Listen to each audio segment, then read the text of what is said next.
Nucleophilic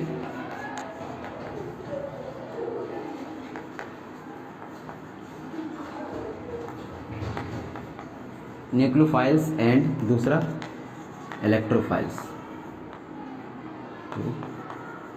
files. इसके बारे में मैं थोड़ा सा कल चीज़ें बताया था कि जो न्यूक्लियोफाइल्स होते हैं उसका मतलब होता है न्यूक्लियस लवर, और जो इलेक्ट्रोफाइल होता है इसका मतलब इलेक्ट्रॉन लवर। आप समझिए इसका क्या मतलब है। इलेक्ट्रॉन लवर वो होंगे जिनमें इलेक्ट्रॉनों की कमी होगी, इसी वजह से ये इलेक्ट्रॉन की ओर अट्रैक्ट होंगे ताकि इनकी जो कमी है वह पूरा हो सके। ओके, दूसरा न्यूक्लियस में ये न्यूक्लियस लवर इस वजह से है क्योंकि इनके पास ज़्यादा है और ये चीज़ें डोनेट करेंगे अपने आप को बचाने के लिए, सिंप्लिसिटी में लाने के लिए, स्टेबिलिटी में लाने के लिए। तो अपन लोग जो है फर्स्ट हेडिंग डालेंगे किसका, इलेक्ट्रोफिलिक का। तो इलेक्ट्रोफिलिक के अंदर आप लोग लिखिए, इलेक्ट्रोफिलिक का डालेंगे और इलेक्ट्रोफिलिक के अंदर आप लोग लिखेंगे इलेक्ट्रोफाइल्स। इसके अंदर अपन लोग लिखेंगे सब हेडिंग के साथ में कैसे होते, कैसे बिहेव करते हैं। ओके, तो फर्स्ट में आप लोग डालेंगे they are electron lover species. अभी मैंने बताया है ना, they are electron lover species. जो इलेक्ट्रोफिलिक होते हैं वह हमेशा उनमें इलेक्ट्रॉनों की डिफिशियंसी होती है, कमी होती है, इसी वजह से वह इलेक्ट्रॉन को अपनी ओर खींचने की कोशिश करते हैं, इलेक्ट्रॉन लवर होते हैं। दैट मीन्स एक तरीके से आप बोल भी सकते हो they are electron acceptable, okay, और गेनिंग स्पीसीज बोल सकते हो, जो लेते हैं। दे आर, दूसरे लिखेंगे आप लोग, they are electron deficiency reagent, जिसके बारे में अभी अपन लोगों ने चर्चा किया कि जिनके पास इलेक्ट्रॉनों की कमी होती है, डेफिशिएंट, इलेक्ट्रॉन डेफिशिएंट एजेंट। ये एक ऐसे एजेंट होते हैं, एक ऐसे इलेक्ट्रॉन होते हैं, जिन एलिमेंट होते हैं जिनके पास इलेक्ट्रॉनों की कमी होती है। नेक्स्ट लिखेंगे they are electron pair acceptor. अब जब कमी होगी तो क्या करेंगे पूर्णिमा, ये इलेक्ट्रॉनों को अपनी ओर अट्रैक्ट करेंगे और उसको कंप्लीट करने की कोशिश करेंगे। सो अपन लोग नेक्स्ट लिखेंगे they are electron pair acceptor from any donor, acceptor from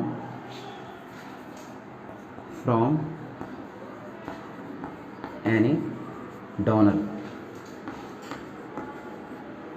okay, जब इसका एक ऐसा बिहेवियर है तो क्या करेंगे बेटा, ये इलेक्ट्रॉन को एक्सेप्ट करेंगे, कोई देने वाला होगा उससे। ओके, हमेशा। नेक्स्ट आप लोग लिखेंगे इसमें they are also behave Lewis acid,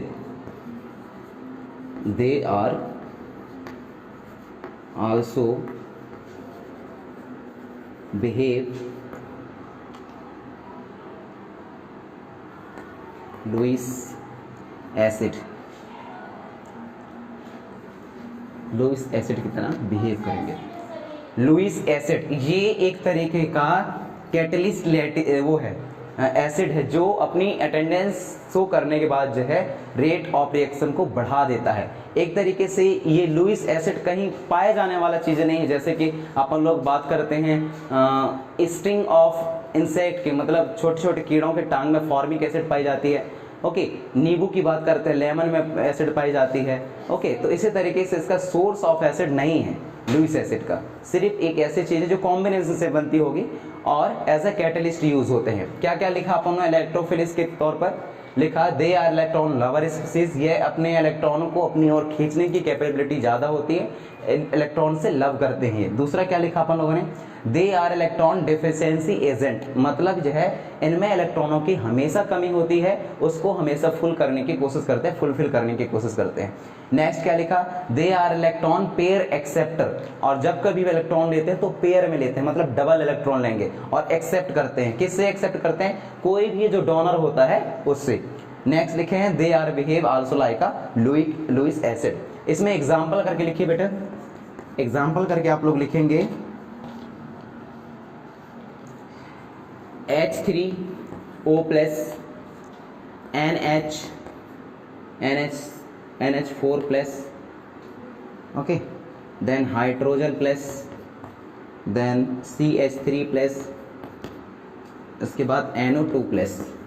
okay, plus किस चीज को शो करता है, मैं बार बार बताया हूं, जो केमिस्ट्रिक लैंग्वेज है प्लस का साइन हमेशा ये शो करता है कि उसके पास चीजों की कमी है। ओके, और जिसके पास माइनस साइन लगा होता है वो शो करता है कि उसके पास इलेक्ट्रॉन ज्यादा हैं। ओके, इसको मैं मिटा दूं और नेक्स्ट इस तरफ आप हेडिंग डाल लीजिए जो होगा न्यूक्लियोफाइल्स का।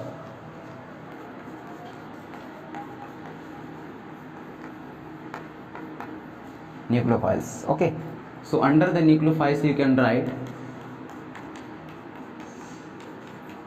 जस्ट उसके अपोजिट होंगे, जैसे दे आर इलेक्ट्रॉन लवर तो वो होंगे they are electron donor. Okay, they are electron defensive, उसके पास होगा इलेक्ट्रॉन की अधिकता।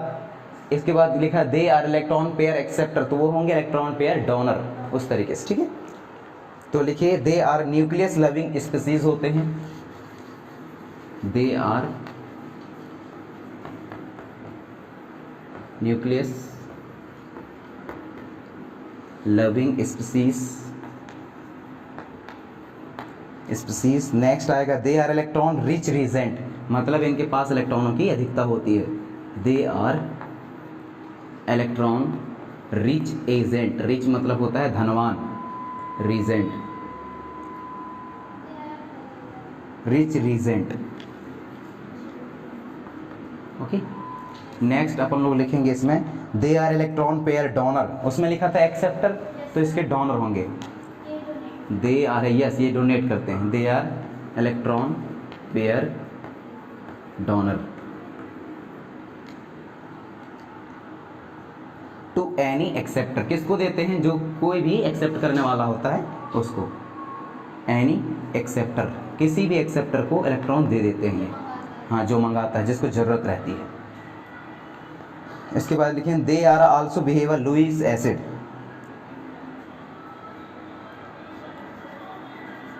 दे आर आल्सो, देखो दोनों ही बिहेव करते हैं लुईस एसिड की तरह, also behave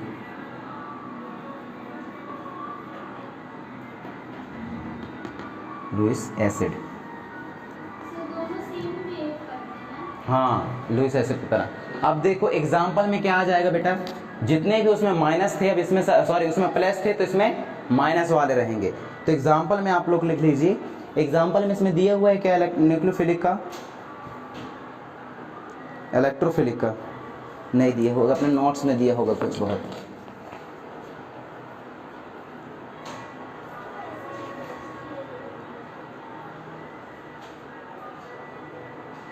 OHCN, OH minus CN minus SO4 minus, then आ जाएगा Cl minus Br minus. Okay, और जितने भी माइनस अपने साथ में बनाते हैं, फ्लोरीन माइनस, तो ये सब सारी चीज़ें जो है इसके अंडर आ जाते हैं।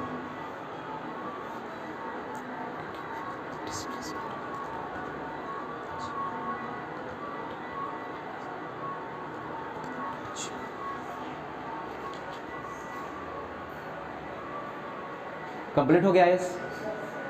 ओके, ये दोनों चीजें समझ में आ गई ना, न्यूक्लियोफिलिक और इलेक्ट्रोफिलिक। अब अपन लोग हेडिंग डालेंगे रेजोनेंस इफेक्ट। उसमें प्लस होते हैं, इसमें माइनस होता है। हाँ, अब देखिए इस एक्चुअली लिखा ऐसा रहता है कि प्लस इसमें है माइनस इसमें है, लेकिन वास्तविकता क्या है, एक्चुअली में इसमें कमी है इसमें अधिक ज्यादा है। ओके, लिखा जरूर है प्लस, तो प्लस का मतलब यहाँ चीजें कमी है माइनस में है, और यहाँ जो माइनस है इसमें एक्चुअली प्लस में है। ओके,